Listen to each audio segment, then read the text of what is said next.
All right, listen to this. Just one simple spoon in the planting hole and your plants take off like crazy. I'm not even exaggerating. If you want a big harvest this season, like actually big, not just okay, then you need to try this. Because most people completely miss this moment. They plant their seedlings, water them, and then wait. And what happens? The plant just sits there, a week, sometimes two, doing nothing. Not growing, not developing, just stuck. That's transplant shock. And this is exactly where most of your future harvest gets lost. But here's the trick. Before you plant your seedlings, tomatoes, cucumbers, peppers, anything really, you add just 1 teaspoon of something super simple into the hole. No expensive fertilizers, no chemicals, nothing fancy. Something you already have at home. Regular flour. Yeah, just normal kitchen flour. I know how that sounds. When I first started doing this, people laughed at me. My neighbors literally thought I was wasting food. They were like, "Why would you put flour in the soil? Just use fertilizer." But I didn't listen. I kept doing it. And season after season, I was the one harvesting buckets of produce. And eventually, guess what? Those same neighbors started doing the exact same thing. So what's actually going on here? Why does this even work? Because flour is not just food for people, it's food for your soil. Flour contains proteins, starch, and a whole range of microelements, things like potassium, calcium, magnesium, iron. But the real magic happens after it goes into the soil. It becomes food for beneficial microorganisms. And these microorganisms are everything.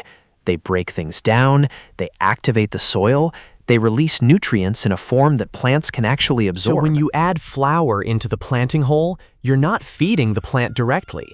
You're feeding the system around the plant. And once that system wakes up, everything changes. Within a few days, the roots start developing faster. The plant doesn't just survive transplanting, it adapts quickly. It starts growing. Leaves get bigger, the color becomes deeper green, the stem gets thicker. And here's something really important. One of the main nutrients released in this process is nitrogen, and nitrogen is critical at the early stage. That's what drives growth. If your plant doesn't get enough nitrogen early on, it stays small, weak, pale, and later it just can't produce a big harvest, because a weak plant never gives a strong yield. But when everything is balanced, when nitrogen, potassium, calcium, magnesium are available, the plant builds strength from the very beginning, and that's what creates big results later. Another thing most people don't realize, flour actually helps improve the soil itself. It makes it more richlea, more loose, more alive. It speeds up the breakdown of organic matter. And that means anything else you add later, compost, fertilizers, gets absorbed way better. So this is not just a quick trick, it's a foundation. Now let me show you exactly how I do it. You dig your planting hole, and don't overload it with a bunch of fertilizers. That's another mistake people make, too much at once. Instead, keep it simple. Take 1 teaspoon of regular wheat flour, just 1.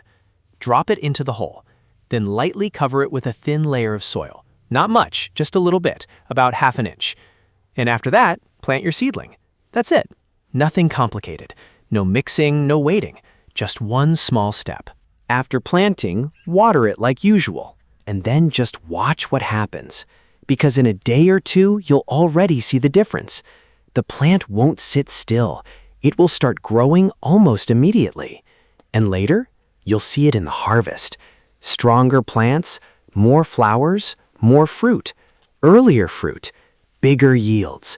That's why I've been using this method for years, and I'm not switching. Because simple things that actually work, those are the ones you keep. Try it yourself this season. Just 1 teaspoon.